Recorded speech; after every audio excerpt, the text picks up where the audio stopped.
बिस्मिल्लाहिर्रहमानिर्रहीम। आज के इस वीडियो में हम mister heights book of circuit analysis से एग्जांपल 8.6 सॉल्व करेंगे और इसके लिए एक स्टूडेंट ने फरमाइश की है। तो आइए स्ट्रेट अवे क्वेश्चन पे चलते हैं।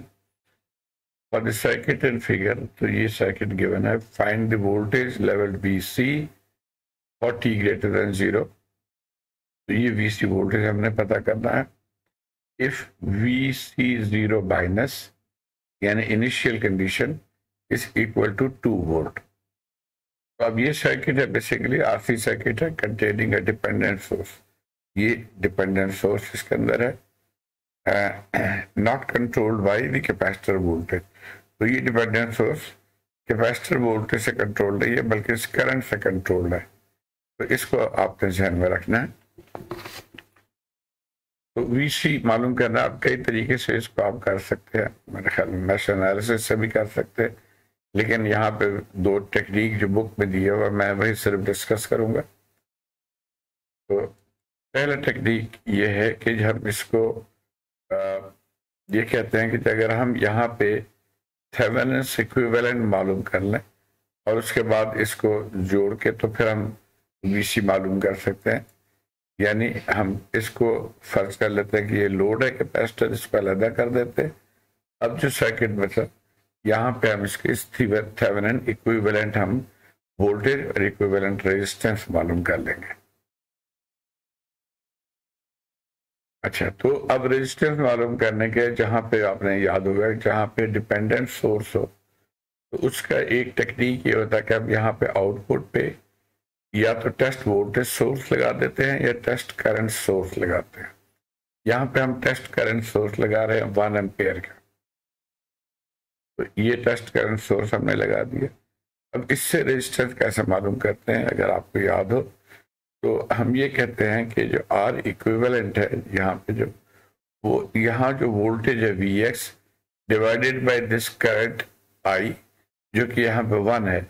तो VX ओवर 1 अगर आप मालूम कर लेंगे तो हमें ये पता है V ओवर I इस रेजिस्टेंस को R इक्विवेलेंट मालूम कर सकते हैं।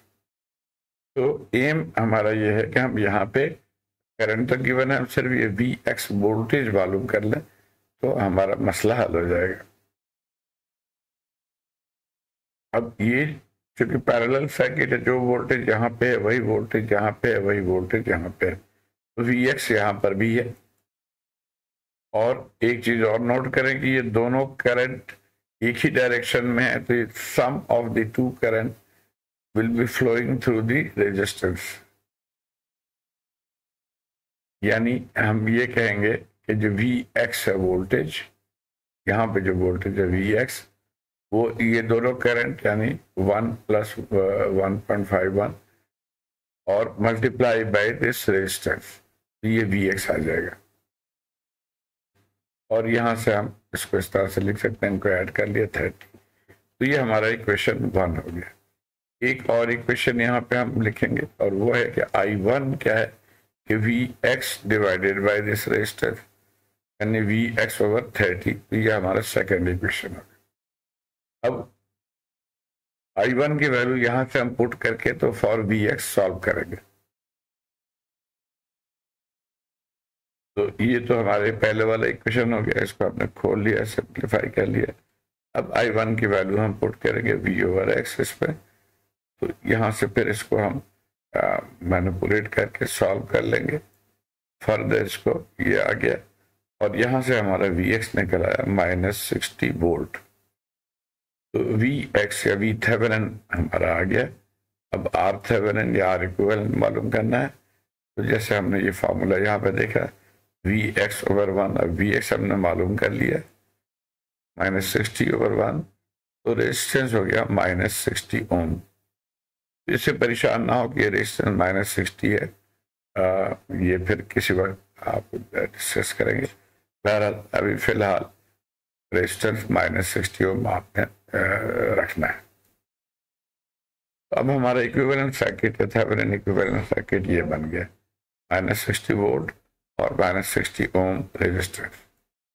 अब हम इसके साथ क्या करेंगे, जो हमने लोड को सेपरेट किया था यानी कैपेसिटर को, उसको जोड़ देंगे हम। यहाँ हमने इसको जोड़ दिया।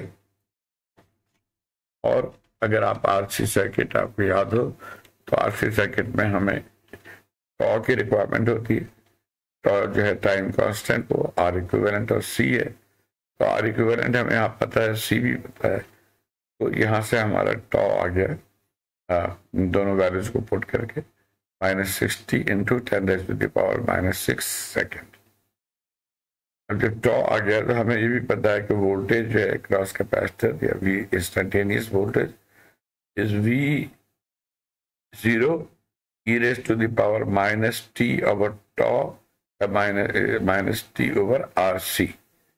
एक ही चीज है टॉ और आरसी। अब इसकी वैल्यू हम पुट कर देंगे V0 -t और RC जो है ये -this। अब VC क्वेश्चन में दिया हुआ VC0 2 वोल्ट है इनिशियल वोल्टेज, तो उसको हम पुट कर देंगे तो ये हमारा आंसर आ गया। तो ये पहले मेथड से आया। अब हम सेकंड मेथड कर लेते हैं। उसमें हमें थेवेनिन में जाने की जरूरत नहीं है, हम सिर्फ यहाँ पे करंट को हम मार्क कर लेते हैं। आईसी करंट हम कह रहे हैं ये ऊपर से नीचे ये करंट फ्लो कर रही है, और ऊपर से नीचे लेने का मकसद ये कि ये वोल्टेज देखें यहाँ पे पॉजिटिव है, तो हमें ये पता है कि करंट जहाँ पे टच करे वो पॉजिटिव होता, तो इसीलिए हम करंट को ऊपर से नीचे ले रहे हैं ताकि यहाँ पे ये टच करके ये पॉजिटिव, तो ये डायरेक्शन है। अब यहाँ पे आप हम केसीएल लिख सकते हैं, नोडल एनालिसिस लिख सकते हैं। देखिए ये करंट एंटरिंग है और ये लीविंग है और ये लीविंग है। 1.5I = I1 + IC, और यहाँ से इसको मैनिपुलेट करके 0.5 I1 हो गया IC के बराबर। अब जैसे पहले हमने किया था वो वही चीज, VC अगर यहाँ पे पैरेलल सर्किट है तो यहाँ पे भी VC है, तो I1 हम लिख सकते हैं कि VC/30, ये दोनों रेजिस्टेंस। इसी तरह IC का हमें पता है कि C/dV/dt इसका फॉर्मूला होता है। तो अब यहाँ पे हम 0.5 को 1/2 लिख लिया, I1 हो गया VC/30 और ये C हो गया 10⁻⁻⁶ dVc/dt, ये हमारा इक्वेशन आ गया। और यहाँ से आप dVc/dt जो है इसको इधर लेकर आ जाएंगे तो ये वैल्यू आ गया, और इसको हम लेफ्ट साइड पे लेके चले जाएंगे तो ये इक्वेशन बन गया। अब यहाँ पे एक चीज आपसे डिस्कस करूंगा, ये दूसरे बुक में से है, अलेक्जेंडर के बुक से है, और उसमें ये एक्सप्लेन किया गया है कि अगर कोई भी सर्किट जो डिफरेंशियल इक्वेशन हो, यहाँ पे हम सेकेंड डिग्री डिफरेंशियल इक्वेशन ले रहे हैं, तो वहाँ पे d/dt को हम s के बराबर लिख लेते हैं फॉर सिंप्लीफिकेशन। तो d/dt s हो गया, d² dt² s² हो जाएगा। तो ये अब यहाँ से अगर हम i कॉमन ले लेते हैं तो इस तरह से बन गया। तो i के बगैर जो चीज है वो उसको कहते हैं कैरेक्टरिस्टिक्स इक्वेशन। तो ये हमारा कैरेक्टरिस्टिक्स इक्वेशन है। इसी तरह हम यहाँ पे भी करेंगे। यहाँ पे हमने d/dt की जगह पे s लिख लिया, तो ये आ गया, और यहाँ से हमने कॉमन ले लिया, और तो ये हमारा कैरेक्टरिस्टिक्स इक्वेशन हो गया, कैरेक्टरिस्टिक्स इक्वेशन। और यहाँ से s की वैल्यू हम निकाल लेंगे, तो ये s आ गया। अब हमने फर्स्ट ऑर्डर सर्किट में से देखा था कि जो इस फर्स्ट ऑर्डर सर्किट के जो इक्वेशन है वो एक्सपोनेंशियल फॉर्म में होता है, सॉल्यूशन जो है उसका वो एक्सपोनेंशियल फॉर्म में होता है, यानी सम कांस्टेंट a e⁻st इस फॉर्म में होता है। तो यहाँ पे भी हम कह रहे हैं कि जो हमारा VC है वो सम कांस्टेंट a e⁻st होगा, और अब s की वैल्यू हमने ऑलरेडी निकाला, वो हमने पुट कर दिया, तो ये हमारा VC हो गया। अब a हमें नहीं पता, लेकिन बुक में दिया हुआ है कि a जो है that is equal to VC0 + = 2, तो अब उसको हम यहाँ पे पुट कर देंगे, तो ये हमने पुट कर दिया, तो ये हमारा आंसर आ गया। तो दोनों केस में सेम आंसर आ गया। एक चीज और, अगर इसको आप और करें इस इक्वेशन को, तो e⁻, ये वैल्यू है, और t की वैल्यू कोई लिमिट नहीं है, t > 0, यानी ये बढ़ता जाएगा 1 2 3 4, तो इसकी वैल्यू जो है वो उसमें इजाफा होता जाएगा और ये एक तरह से अनलिमिटेड या इन्फिनिटी की तरफ चला जाएगा। तो इसलिए एक कमेंट से उसमें बुक में दिया हुआ कि ये सिस्टम जो है वो अनस्टेबल है। तो उम्मीद है आप इसको फॉलो कर पाएंगे। मुझे अपने कमेंट से आगाह कीजिएगा। शुक्रिया।